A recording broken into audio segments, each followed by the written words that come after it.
Today we are going to be talking about the role of blockchain in supply chain management.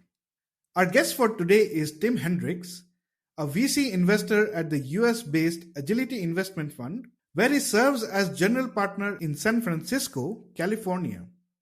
Hello everyone, this is your host Roy, welcoming you to a brand new episode of the MetaRoy podcast. Every week on this show, we simplify one aspect of the crypto and the Web3 space. Before we start though, just a quick disclaimer. The following content is informational only and none of it should be interpreted as financial advice. So please do your own due diligence before making any moves in the crypto and the Web3 space. So with that out of the way, let's get started.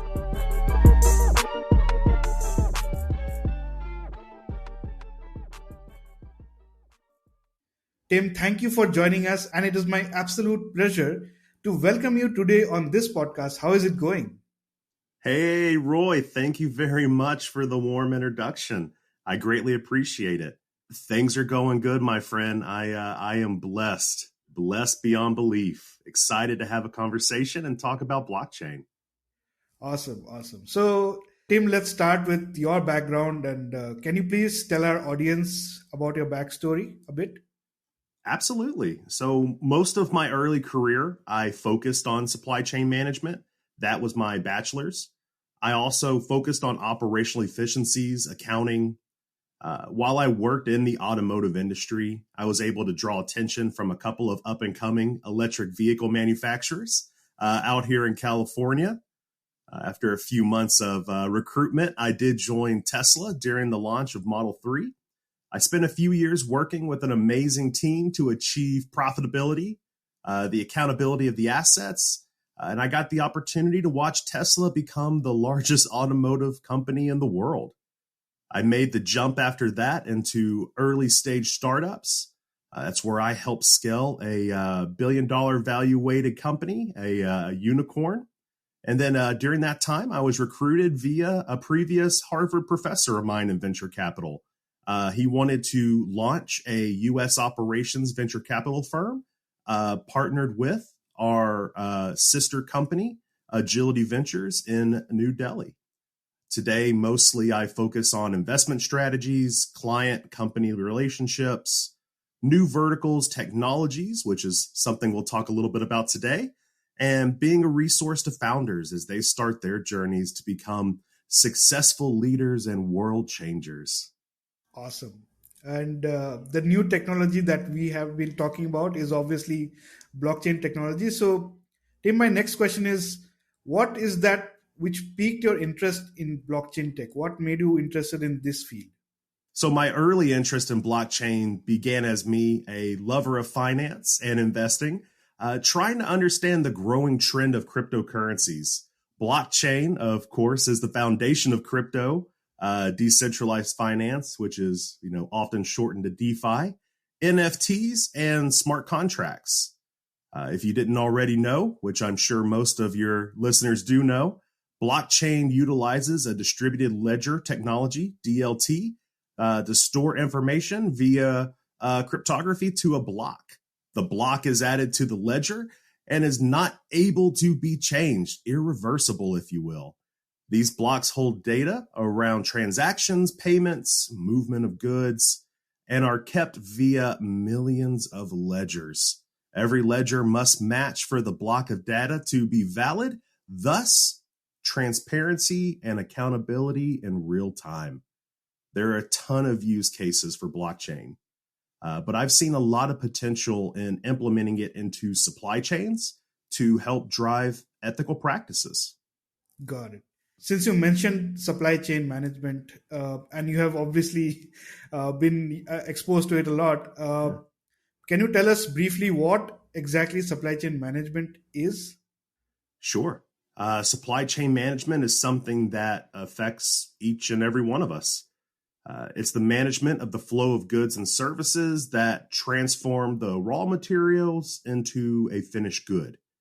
This includes sourcing that raw material, transportation, logistics, manufacturing, distribution, retailers, customers purchasing them, and the reverse logistics of used items, damaged products, recycling, destruction.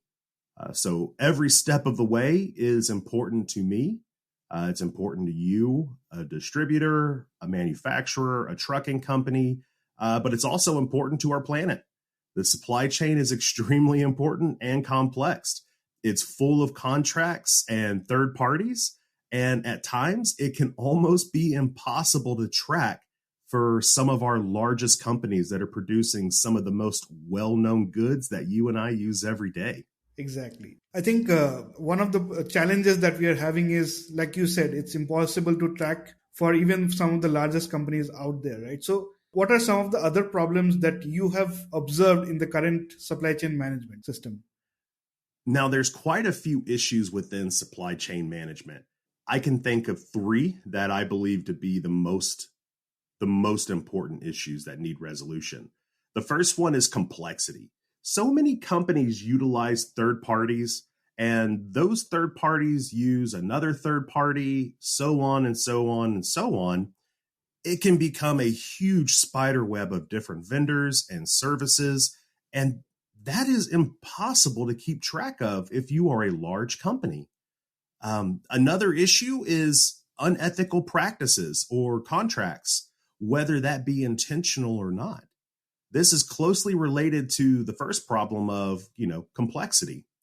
The stronger the negotiation of, let's call it, big companies selling product A, the tighter the margins become for their suppliers. This can incentivize those suppliers to continue to outsource their workload to cheaper and cheaper and cheaper staffing in lower wage countries. Those lower wage countries may not practice ethical working standards or basic human rights. Thus, you create a situation where, again, big companies selling product A essentially is using inhumane practices to generate higher returns. That gives me the third problem, which I consider to be the root cause: transparency. We don't always know where the raw goods come from to create our cool, trendy gadget or the beautiful jewelry that we wear. The lack of insight into the complete supply chain keeps the buyer at a disadvantage of practicing responsible buying, and it keeps companies at a disadvantage of practicing sustainability, true sustainability. Absolutely, absolutely. So where does blockchain tech fit in this puzzle? Where is exactly the supply chain broken? The supply chain today is fundamentally broken as many companies are operating ethically blind while claiming sustainability and focus on human rights. I think that needs to change. Blockchain is the technology that is going to change the way supply chains work. Specifically, I'm thinking of smart contracts. That will answer many of the problems that plague supply chain right now. Smart contracts, if you're not familiar, they are computerized transaction protocols that execute terms of a contract, and they store those terms via the blockchain. They make transactions and agreements traceable, they're transparent, and again, they're irreversible. You can't go back and make an adjustment to it once it is on the DLT. These smart contracts would allow for companies to better review the practices of their third parties, include verbiage around human rights and safety, and focus on ecologically friendly supply chains that benefit us all. Those agreements would be viewable by retailers, distributors, and consumers. That would give us all the ability to uphold our shared social responsibility of holding companies accountable for their business practices and the vendors that they use. Exactly. You have obviously seen the conventional supply chain, right? And you have obviously also seen the other side, which is blockchain based system. So can you give us some examples to understand the differences, like how conventional versus blockchain system will work in the supply chain? Sure. So today, supply chains are very basic. Company A signs a deal with suppliers 1, 2, and 3. Suppliers 1, 2, and 3 tell them how they practice, and even allow Company A to come and view their practices anytime they want. Company A usually breathes a sigh of relief and agrees to the business terms, which are likely renegotiated every few years and almost always in the favor of Company A.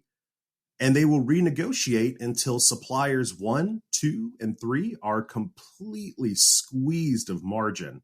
And Company A will then move to another set of suppliers that offer lower costs. It's how we continue to see products become cheaper and cheaper, more affordable. You squeeze your supplier until that cost of goods has gone down enough that Company A still shows revenue growth. So the problem here is twofold. Company A may or may not take a deep look at where the supplier's employees are coming from, their pay, their health, or any of the benefits that are provided for their safety day in and day out. Company A is also trying to show year-over-year growth in their returns, and it's almost always at the expense of the suppliers. This leaves the suppliers in a pinch to either lower their costs or do something else. But lowering their cost is almost always at the expense of the employees. Thus, you can see the cycle is created that only leads to inhumane treatment, lower pay while the cost of living is going up, mind you, and a larger gap in human rights in the workplace.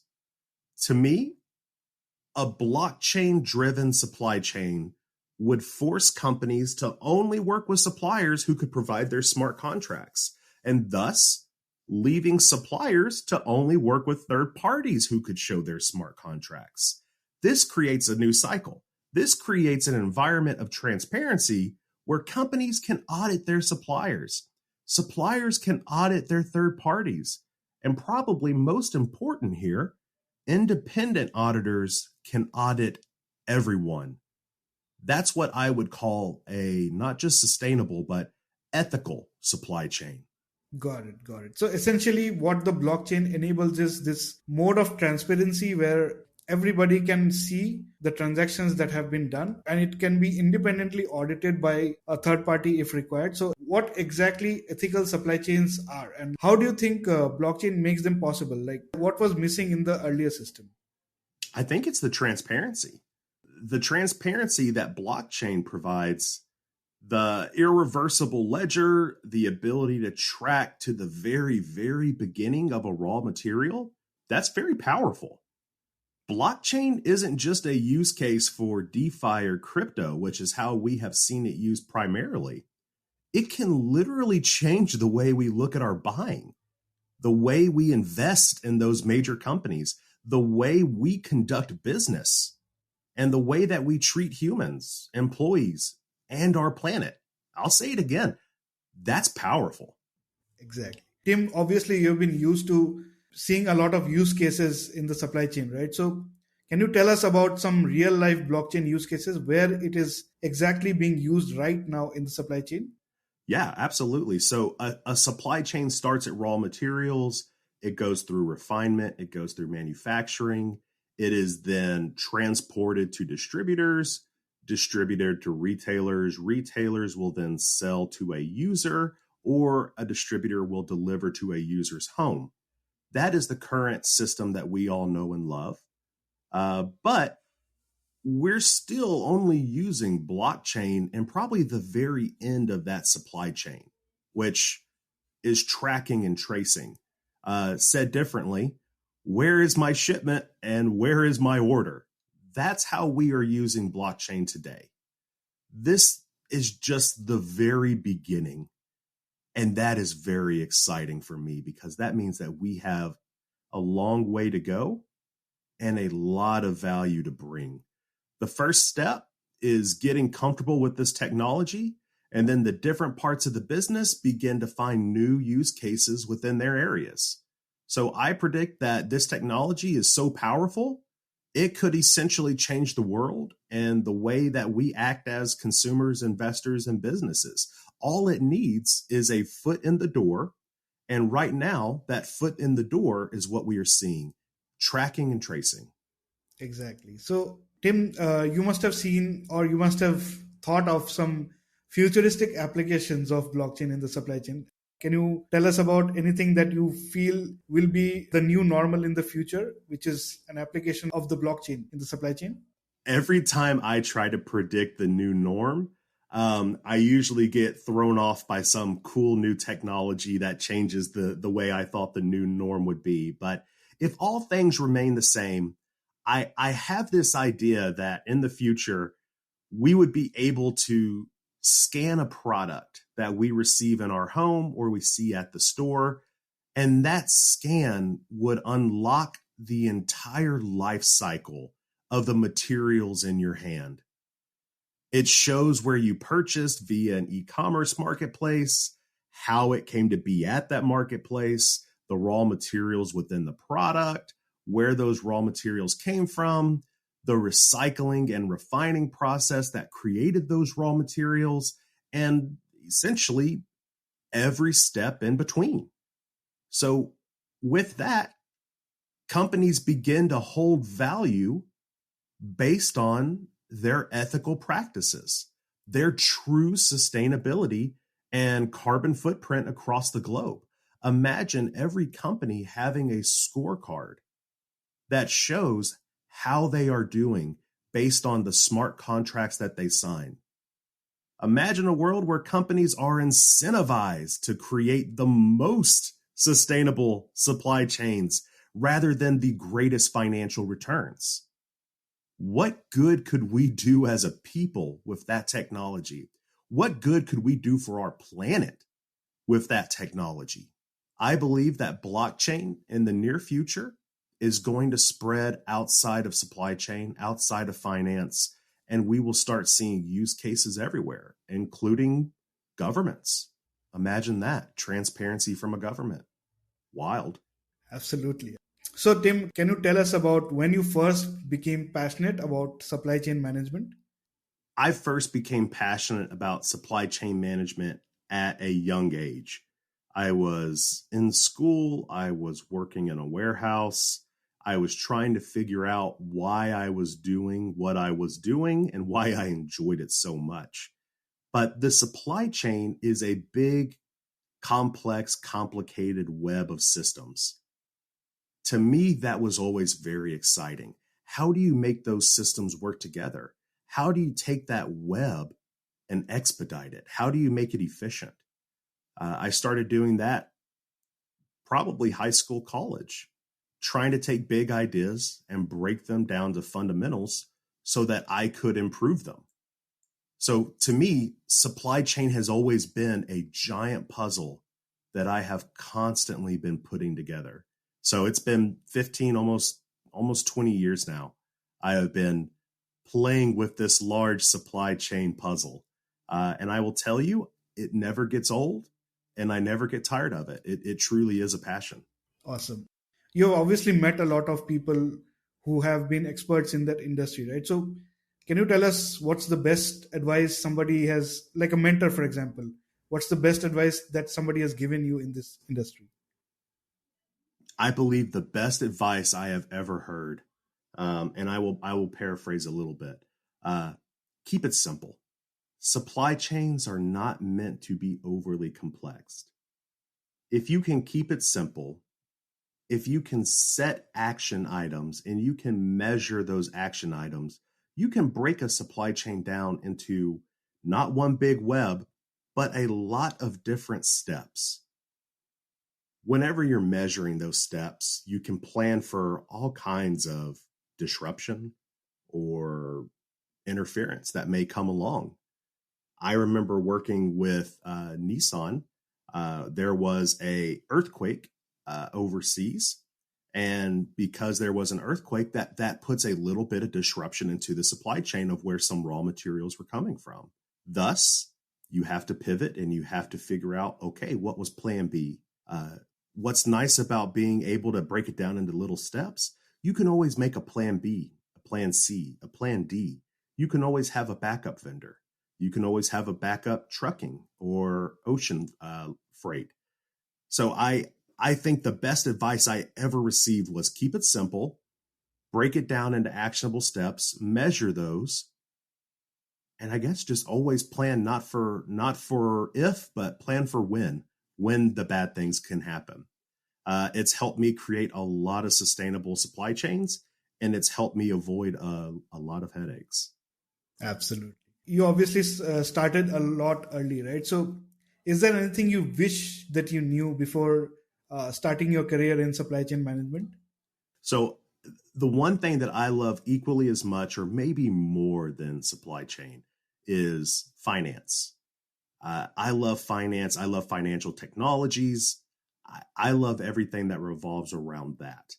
So I wish that a younger me would have understood the foundations of personal finance, the foundations of where does money come from? How does money work? What is leverage? What is borrowing? What are interest rates? And why is that important to me? I wish someone would have sat down, explained that to me, because I believe any of us probably could have made better decisions growing up if we just would have known about the building blocks of personal finance. My wife and I are working on a book together, which is very similar to a podcast. There are 25 subjects that I feel like I wish I could have given to the 16-year-old version of me. And she's going to ask me a lot of questions around that. She does not have a financial background. I'm the one that has that background. And so she's going to ask a lot of questions from the aspect of, explain this to me as if I were a kid. Why is that important? It's a book that I would probably hand over to my kids. I would hand over to my nieces, my nephews, anyone. I would hand it over to a school that was trying to teach their students. And I would do that probably free, because it's that important to me that I hope younger generations understand how important it is to be financially sound. There's a lot of pain and suffering that can be saved and avoided just by being responsible like that. Exactly. So, you have obviously worked for a lot of time in this field, right? So, what has fundamentally changed from when you started versus what it is as of now in supply chain, for example? I think the one thing that has changed for me over the years in supply chain, probably the one thing that's changed for a lot of people, data analytics, the things that we measure, the things that we capture and store, machine learning, AI to a certain extent. Data has become a very important part in how we make decisions and how we execute those decisions. So to give you an idea or an example, I am now measuring this truck that is traveling from point A to point B. I am watching via technology on the truck how quickly it's moving, where it's stopping.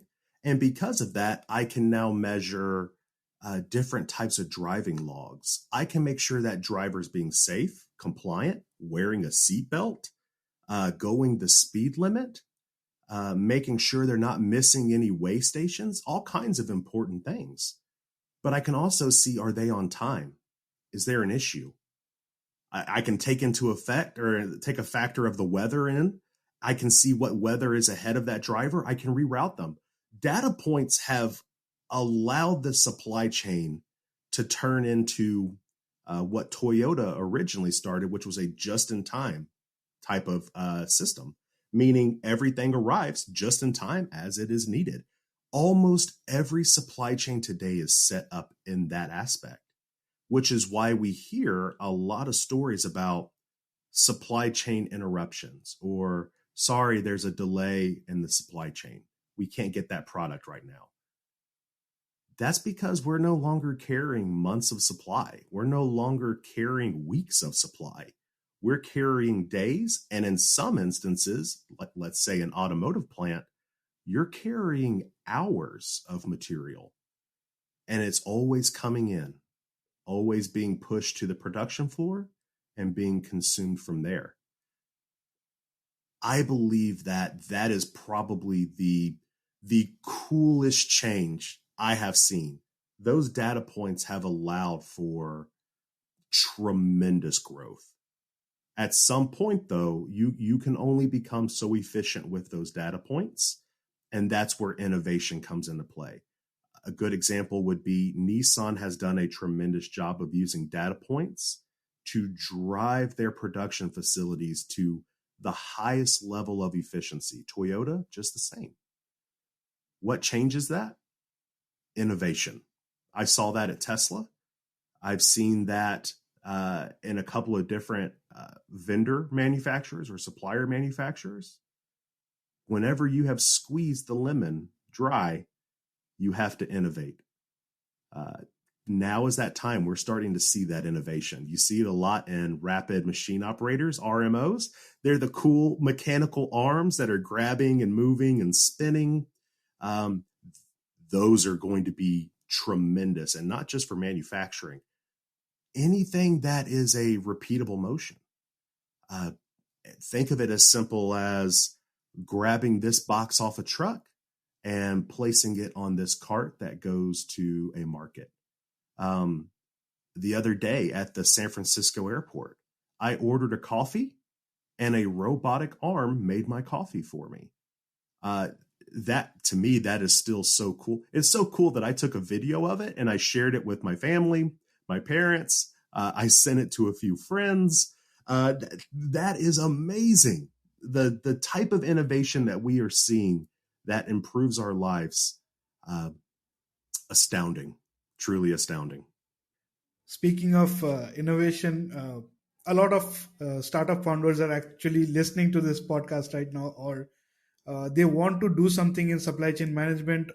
They want to use blockchain in innovative ways, right? So what is that one advice, or which are the few areas where you think they can work towards with their startups or with their teams? Where are these areas of innovation which you think could be vital for building a good startup? So we talked about this earlier. Today, we're seeing tracing, tracking. Where is my order? Where is the truck? Where is the product within the manufacturing plant? Where is the product within the distribution center? That is not new technology. That was being done beforehand by a slew of other SaaS products. My advice would be stop thinking small. Start thinking big. Start thinking of not necessarily how do I make this product move more efficiently. Start thinking of what would truly drive value to the people, a consumer. A consumer wants to know where their order is. Sure, I understand that. But do consumers also care about where it came from? And I don't mean did it come from Thailand? Did it come from the UK? I mean, where did it essentially, the very, very beginning, where did it come from? Were these materials recycled? If they were recycled, where were they? What were they recycled from? If this material came from a tree, where was that tree? And how did we replace it? Did we even replace it? I believe whenever we have people start thinking with much more social responsibility, we all can uplift the system. Big institutional systems, large company A, company B, trillion-dollar organizations are not changed because the government asked them to change. They are not changed because there's a new idea in the space. Those systems are changed from the consumer back. If we can provide the consumer, if we can provide people, the customer, value to make responsible decisions, sustainable decisions, there is no choice but for companies to comply. So I say, if you are a startup, if you are a new company, if you are a founder, if you are just someone listening with an idea, think big. Go out there and shoot for the moon. Worst case scenario, your blockchain can be used for a new cryptocurrency. Not a bad gig. Absolutely. Tim, it was really nice and great learning about these insights from you. If our audience wanted to connect with you online, where do you suggest we can connect with you?